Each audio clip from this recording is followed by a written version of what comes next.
Hello నమస్తే welcome Aadab నేను మీ సుమ.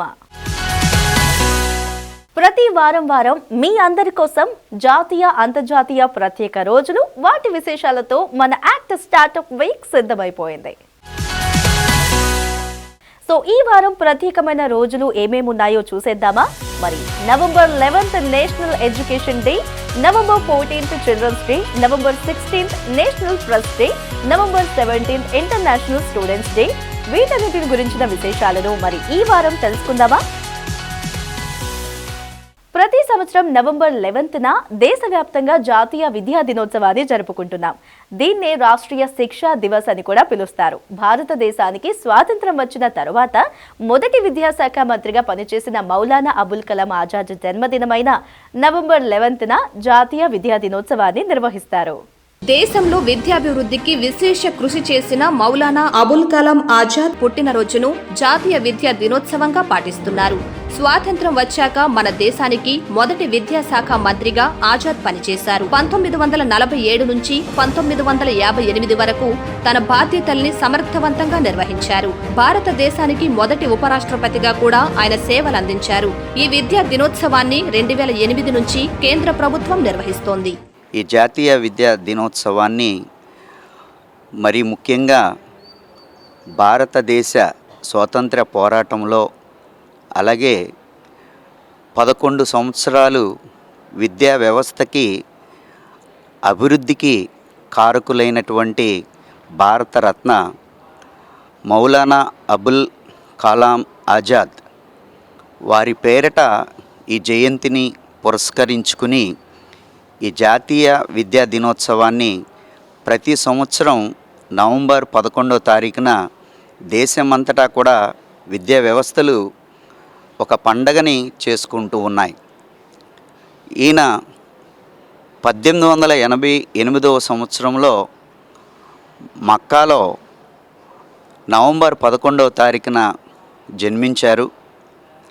ఈయన మహమూద్ అహ్మద్ ఆయన పూర్తి పేరు.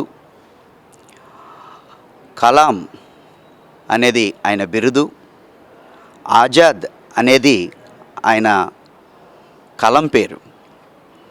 ఇలాగా అవన్నీ కలిపితే మౌలానా అబుల్ కలాం ఆజాద్ అనేటువంటి ఒక మహోన్నతమైనటువంటి పేరుతో మానవుల అభివృద్ధి మంత్రిత్వ శాఖ 2008వ సంవత్సరంలో సెప్టెంబర్ 11వ తారీఖున ఈయన జయంతిని నవంబర్ 11వ తారీఖు ప్రతి సంవత్సరం దేశమంతటా కూడా విశ్వవిద్యాలయాలు, విద్యా వ్యవస్థలు జాతీయ విద్యా దినోత్సవాన్ని జరుపుకోవాలని నిర్ణయించడం జరిగింది.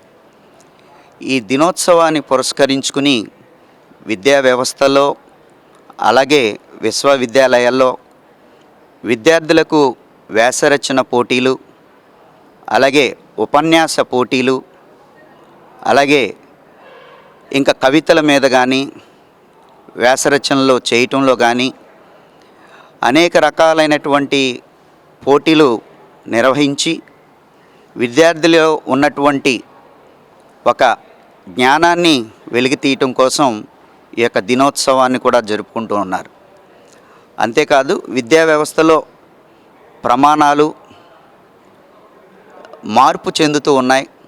దానికి అనుగుణంగా విద్యార్థులను తయారు చేయాలనేటువంటి ఉద్దేశంతో కేంద్ర రాష్ట్ర ప్రభుత్వాలు కూడా దీని మీద ప్రత్యేకమైనటువంటి ఒక పండుగ సందర్భాన్ని దేశమంతటా కూడా ప్రకటించడం అనేది జరిగింది. అలాగే అక్షరాస్యతని ఇంకా పెంపొందించుకోవటానికి అలాగే విద్యా వ్యవస్థలో మార్పులు చేర్పులు చేయటానికి ఈ పండుగ ఎంతగానో దోహదం చేస్తుంది. మతాలకి, కులాలకి, రాజకీయాలకి అతీతంగా అనేకమైనటువంటి కార్యక్రమాలు విద్యా వ్యవస్థలో చేస్తారు. అలాగే ర్యాలీలు కూడా, సేవా సంస్థలు కూడా పాల్గొని విద్యార్థి సంఘాలు కూడా దీన్ని ప్రోత్సహించి అనుగుణమైనటువంటి ప్రాధాన్యతని ఈ దినోత్సవానికి అందరూ కూడా ఇస్తూ ఉన్నారు. అలాగే ఇప్పుడున్నటువంటి పరిస్థితుల్లో విద్యార్థులు ఏ విధంగా వృద్ధిలోకి రావాలి, అలాగే జ్ఞానాన్ని ఏ విధంగా పెంపొందించుకోవాలి అనేటువంటి అంశాలని పూర్తిగా అవగాహన చేసుకోవటానికి కూడా ఈ జాతీయ విద్యా దినోత్సవం ఉపయోగపడుతుందనేది నా ప్రధానమైనటువంటి విశ్వాసం, నమ్మకం. బాలల దినోత్సవం అంటే ఎందుకు జరుపుకుంటామో అందరికీ తెలిసిన విషయమే. ప్రతి సంవత్సరం నవంబర్ 14న మనం పిల్లల దినోత్సవం జరుపుకుంటున్నాం. మాజీ ప్రధానమంత్రి జవహర్లాల్ నెహ్రూ జయంతి సందర్భంగా ఇది నిర్వహించుకుంటున్నాం. నెహ్రూకి రోజా పూలు పిల్లలు అంటే ఎంతో ఇష్టం. అందుకే ఆయన రోజా పువ్వును తన కోటుకు పెట్టుకుంటారు. ఆయన పుట్టినరోజును బాలల దినోత్సవంగా జరపాలని ఏకగ్రీవంగా తీర్మానించారు. ఇక అప్పటి నుంచి ఏటా ఈ స్పెషల్ డే జరుపుకుంటున్నాం. బాలల దినోత్సవం ప్రతి సంవత్సరం నవంబర్ 14న నెహ్రూ గారి పుట్టినరోజు సందర్భంగా జరుపుకుంటాం. ఈ రోజున పిల్లలకు పెద్దలు, టీచర్లు శుభాకాంక్షలు చెబుతారు. వారికి మిఠాయిలు పంచుతారు. అలాగే బాలల హక్కులు, వారి విద్యార్హతలపై పిల్లల్లో అవగాహన కల్పిస్తారు. అలాగే బాలల రక్షణ కోసం ప్రభుత్వాలు ఎలాంటి చర్యలు తీసుకుంటున్నది వివరిస్తారు. విద్యార్థులు కూడా ఈ ప్రత్యేక దినోత్సవాన్ని ఘనంగా జరుపుకుంటారు. బాలలకు సంబంధించి ప్రస్తుత సమాజంలో ఉన్న కోణాలన్నీ చూస్తూ ఉంటే ప్రస్తుత పిల్లల యొక్క జ్ఞాపక శక్తి కానీ, క్యాచప్ కానీ, అండర్స్టాండింగ్ కానీ చాలా బాగుంటూ ఉంది. సో వాళ్ళలో ఆ విజ్ఞాన శక్తిని సరైన రీతిలో ముందుకు తీసుకెళ్లే విధంగా వాళ్ళకి పుస్తక పఠనం అనేది ముందుగా బాగా నేర్పించండి. వాళ్ళ యొక్క కాన్సన్ట్రేషన్ లెవెల్స్ అన్నీ పెంపొందే విధంగా మొబైల్ ద్వారానే వాళ్ళకి అన్నీ నేర్పించాల్సిన అవసరం లేదు. మొబైల్ ద్వారా వాళ్ళకి కొంచెం విజ్ఞానాన్ని పాజిటివ్ ఆస్పెక్ట్లో నేర్పించండి. అట్ ది సేమ్ టైం అందులో వచ్చే స్టోరీస్, వాటిని చందమామ కథలు, బొమ్మరిల్లు ఇలాంటివి పిల్లలతోటి పెద్దలు ఖచ్చితంగా టైం స్పెండ్ చేసి వారి ఇష్టాలను గౌరవిస్తూ వాళ్ళలో ఒక విధమైన అభిరుచిని వాళ్ళకి అభివృద్ధి పరచాలి. పిల్లల పెంపకం విధానాల్లో ఈ రోజుల్లో చాలా దారుణంగా ఉన్నాయి. దానికి పర్యవసానాలే ప్రస్తుత సమాజంలో పిల్లలు కానీ పెద్దలు కానీ ఎదుర్కొంటున్న అనేక సమస్యల్లో ఈ మధ్యకాలంలో రిపోర్ట్ అవుతున్న కేసెస్ ఏదైనా చూస్తే కనుక హీనస్ అఫెన్సెస్లో కూడా 18 సంవత్సరాల లోపు బాలలు, అబ్బాయిలు ఇన్వాల్వ్ అవ్వటం అనేది ఎక్కువగా ఉంటా ఉంది. ఈ అబ్బాయిలందరినీ సంస్కరించే విధానాల్లోకి వెళ్ళినప్పుడు వాళ్ళ యొక్క రూట్ కాజెస్, వాళ్ళు ఎందుకు ఇలాంటి ప్రవృత్తికి అలవాటు పడ్డారు అనేది చూస్తే వాళ్ళ యొక్క తల్లిదండ్రులు, కుటుంబ వాతావరణము, తల్లిదండ్రులు వాళ్ళు ట్రీట్ చేసిన విధానాలు, వాళ్ళు పెరిగిన సామాజిక పరిస్థితులు వారిని ఆ విధంగా ప్రభావితం చేయటం వలన వాళ్ళు ఇలాంటి వాతావరణానికి అలవాటు పడినట్టు తెలుస్తూ ఉంది. సో అలాంటివి లేకుండా ఉండాలి అంటే వాళ్ళ యొక్క సామాజికం కానీ, కులం ప్రకారంగా కానీ, ఆర్థికంగా కానీ ఏ విధమైన ప్రభావం అనేది పిల్లలపైన పడకుండా ఉండే విధంగా తల్లిదండ్రులు బాధ్యతమైన పిల్లల్ని పెంచాలి. ఆ పెంచే విధానాల్లో వాళ్ళకి ముఖ్యంగా చదువు అనే దాని యొక్క ఉపయోగాన్ని, చదువుకోవటం వల్ల మనం మానవ వనరులను ఎంత బాగా అభివృద్ధి పరచుకోవచ్చు, వాళ్ళు రేపు పొద్దున్న రోజున ఆ కుటుంబానికి కానీ, ఆ గ్రామానికి కానీ, ఆ మండలానికి కానీ, ఆ జిల్లాకు కానీ ఏ విధంగా ఉపయోగపడతారు అనేది ప్రతి ఒక్కరిలోని వాళ్ళు ఉన్నత లక్ష్యాలు ఏర్పరచే విధంగా వాళ్ళని గైడ్ చేయటం అనేది మెయిన్ ఇంపార్టెంట్. కమాండ్ చేయటం అనేది ఎక్కడా ఉండకూడదు. ఎప్పుడు కూడా పిల్లల పట్ల గైడింగ్ ప్రిన్సిపల్స్లోనే ముందుకు వెళ్ళాలి తల్లిదండ్రులు.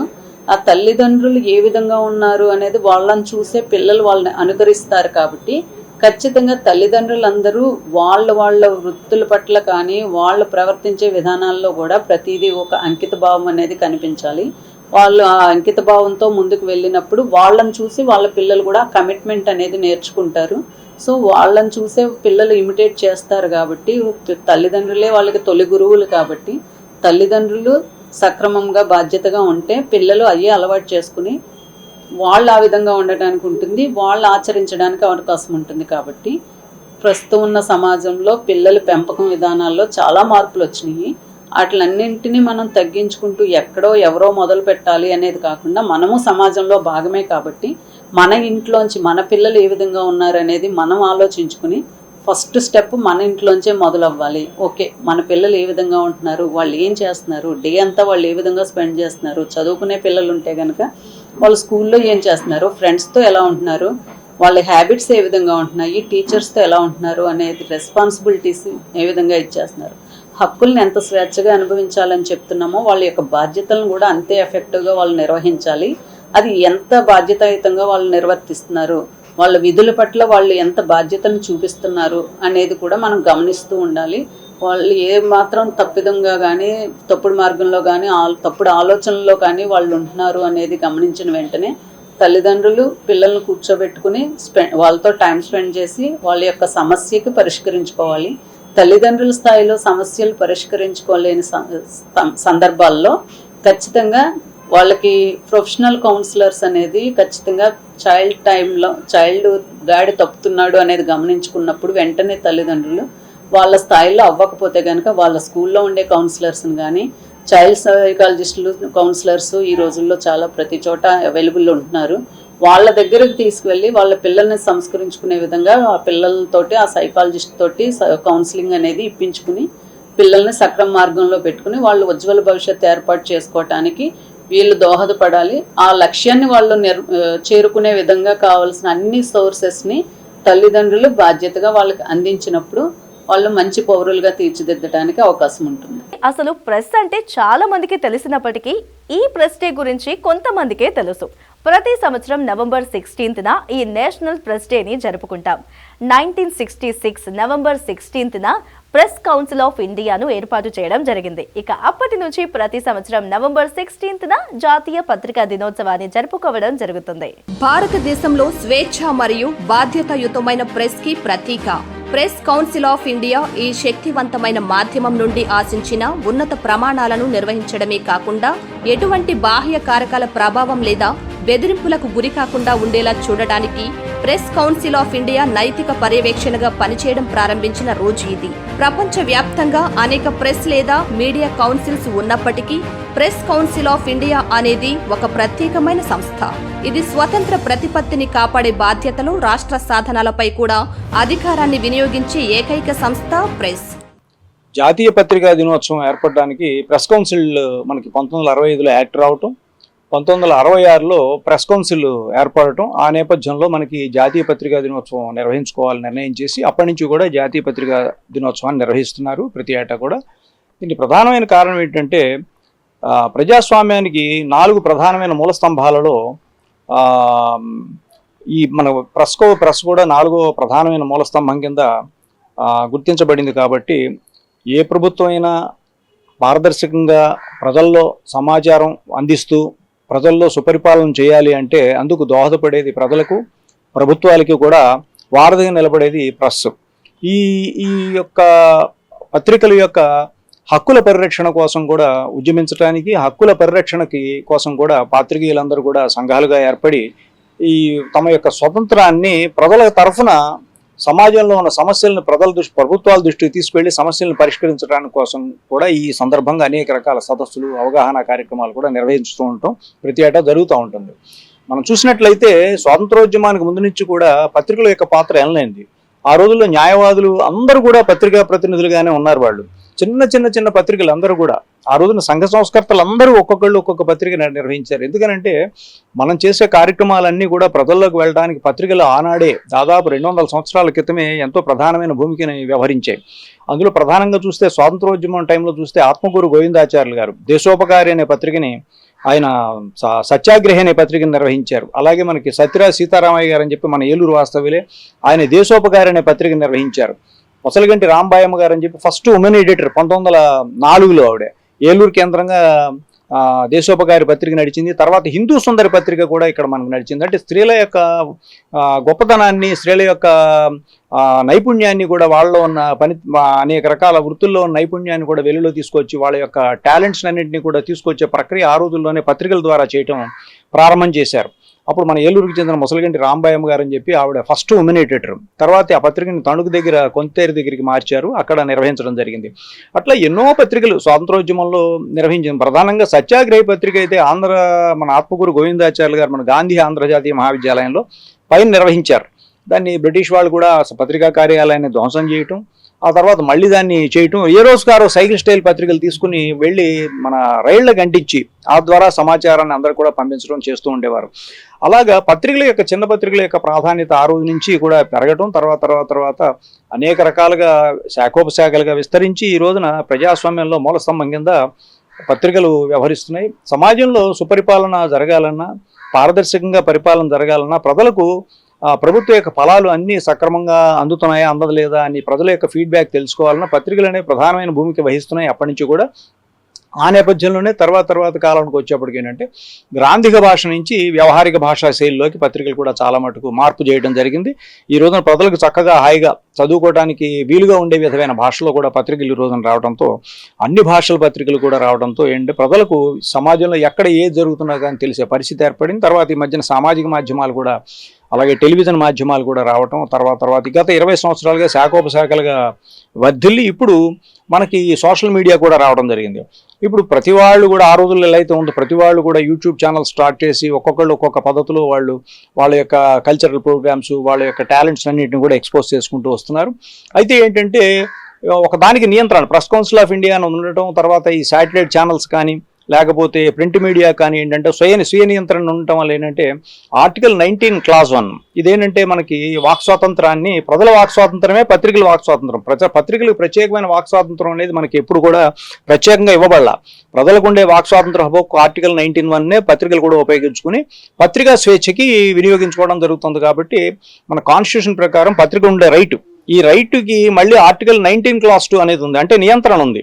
నీ ఇష్టం వచ్చినట్టుగా నువ్వు వ్యవహరించడానికి, నీ ఇష్టం వచ్చినట్టుగా నువ్వు రాయడానికి లేకుండా ఒక నియంత్రణను కూడా, హద్దులను కూడా ఆర్టికల్ 19 క్లాస్ 2 మనకు ఖచ్చితంగా స్పష్టంగా చెప్పింది. అయితే ఇవి ఖచ్చితంగా చాలా మట్టుకు ఈ శాటిలైట్ ఛానల్స్ కానీ లేకపోతే మన ప్రింట్ మీడియాలో వస్తున్న అనేక రకాల పత్రికలు కానీ వీటిని ఫాలో అవటం వల్ల ఏంటంటే 2 రకాల వెర్షన్స్ కూడా అటు జరుగుతున్న ప్రక్రియని చూపించడమే కాక ప్రజలకి అధికార వివరణ తీసుకోవటం, అవతల బాధితులు ఎవరైతే ఉన్నారో వాళ్ళకి సంబంధించిన వివరాలు తీసుకోవటం అధికారుల తరఫున ఇవన్నీ కూడా జరుగుతూ ఉండేవి. ప్రక్రియ బాగుండేది. ఈ ఏ రకమైన గుర్తింపు లేని సోషల్ మీడియా అన్న వాటిని అన్నింటినీ కూడా వాటిని ఒక అదుపులో తీసుకుని ప్రత్యేకమైన వాటికి ఒక చట్టం తీసుకురావాల్సిన అవసరం ఖచ్చితంగా ఉంది. అందులో ఆర్టికల్ 19 క్లాస్ 2 ప్రకారం ఏ రకంగా అయితే పరిధులు దాటి వ్యవహరించారో వాళ్ళందరినీ కూడా సైబర్ క్రైమ్ నేరాలు ఖచ్చితంగా వాటికి అమలవుతాయి.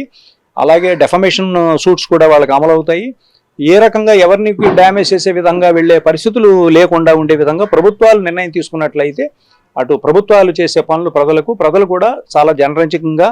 ఇంటర్నేషనల్ స్టూడెంట్స్ డే విద్యార్థులందరికీ విద్యా విలువను తెలియజేయాలనే ఉద్దేశంతో ప్రతి ఏడాది నవంబర్ 17న అంతర్జాతీయ విద్యార్థుల దినోత్సవం ప్రపంచవ్యాప్తంగా ఉన్న విద్యార్థుల విజయాలు, సహకారాన్ని గౌరవించడానికి, సాంస్కృతిక విభజనలలో అడ్డంకులను తొలగించి బంధాలను పెంపొందించుకునేందుకు ఈ రోజున అంతర్జాతీయ విద్యార్థుల దినోత్సవం జరుపుకుంటారు.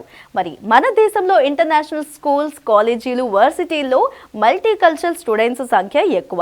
దాదాపు ఇందులో చదువుతున్న చాలా మంది స్టూడెంట్స్ ఇతర రాష్ట్రాల నుంచి వచ్చే విద్యార్థులతో మంచి స్నేహితులుగా మెలిగేందుకు కూడా ఈ రోజు ఎంతో ఉపయోగపడుతుంది.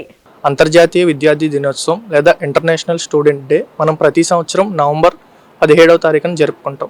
ఈరోజు ప్రాముఖ్యంగా విద్యార్థి హక్కులు, సామాజిక శ్రేయస్సు, సామాజిక న్యాయం కోసం పోరాడి మరణించిన విద్యార్థులను స్మరించుకుంటూ ఈరోజు జరుపుకుంటాం. అంతర్జాతీయ విద్యార్థి దినోత్సవం ప్రాముఖ్యతలోకి వెళ్తే 1939లో చెకోస్లోవియా దేశంలోని ప్రేగ్ యూనివర్సిటీలో నాజీ పరిపాలనకు వ్యతిరేకంగా జరిగిన నిరసనలు విద్యార్థులు చాలామంది మరణించారు. వారిని స్మరించుకుంటూ ఈరోజు మనం అంతర్జాతీయ విద్యార్థి దినోత్సవంగా జరుపుకుంటున్నాం. అంతర్జాతీయ విద్యార్థి దినోత్సవంలో విద్యార్థుల పాత్ర ప్రాముఖ్యంగా ఉంటుంది. విద్యార్థులు కేవలం విద్యని అభ్యసించడంతో పాటు కాకుండా సమాజ శ్రేయస్సు కోసం ఎంతో కొంత విద్యలో నేర్చుకోవడం చాలా ఉపయోగకరంగా ఉంటుందని ఈరోజు ప్రత్యేకంగా మనం స్మరించుకుంటూ ఈ రోజును జరుపుకుంటున్నాం.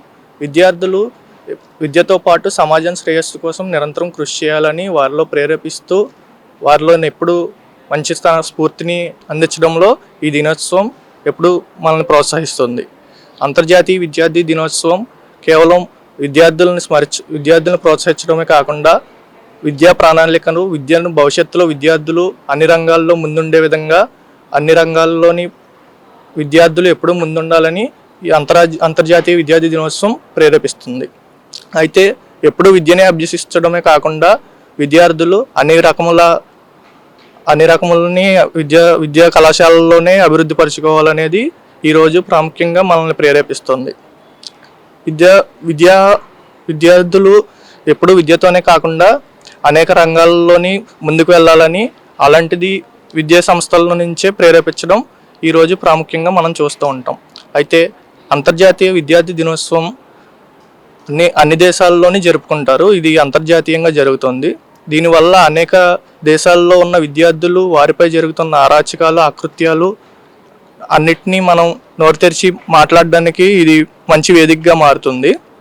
అయితే అంతర్జాతీయ విద్యార్థి దినోత్సవాన్ని మనం జరుపుకుంటూ విద్యార్థుల్లో ముఖ్యంగా అవగాహన కలిగే విధంగా ఇది ప్రేరేపించాలని అది భావన.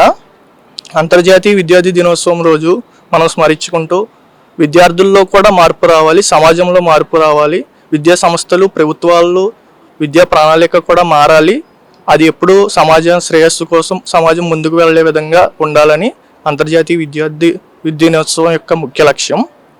అయితే విద్యార్థుల్లో కూడా మార్పు రావాలి అనేది దీని యొక్క ముఖ్య లక్షణం. విద్యార్థులు విద్యా సంస్థలను కళాశాలను ఎన్నుకున్న సమయంలో పేరును చూసే కాకుండా విద్యా సంస్థల యొక్క పనితీరును కూడా చూసి విద్యా సంస్థలను ఎన్నుకోవాలని విద్యార్థులు తెలుసుకోవాలి. ఎప్పుడూ చదువుతో కాకుండా ప్రాక్టికల్ నాలెడ్జ్ ఇంకా అన్నీ ఉండేటువంటి విద్యా సంస్థలను ఎన్నుకొని మంచి విద్యను సమాజానికి మంచి చేకూర్చేలా ఉండే విద్యా సంస్థలను ముందుకు తీసుకెళ్లాలని దీని యొక్క ముఖ్య ఉద్దేశం. Good afternoon everyone. ఈరోజు మనం ఇంటర్నేషనల్ స్టూడెంట్స్ డేని సెలబ్రేట్ చేసుకుంటున్నాం. నవంబర్ 17th డేని వరల్డ్ వైడ్లో స్టూడెంట్స్ అందరికీ సపోర్ట్గా ఈ డేని డెడికేట్ చేశారు. ఎడ్యుకేషన్ అనేది ఒక పవర్ఫుల్ టూల్. అలాగే స్టూడెంట్స్గా మనకి చాలా రెస్పాన్సిబిలిటీస్ ఉన్నాయి. ఎడ్యుకేషన్తో నాలెడ్జ్ని గెయిన్ చేసి మంచి ఫ్యూచర్కి ప్రిపేర్ అవ్వాలి.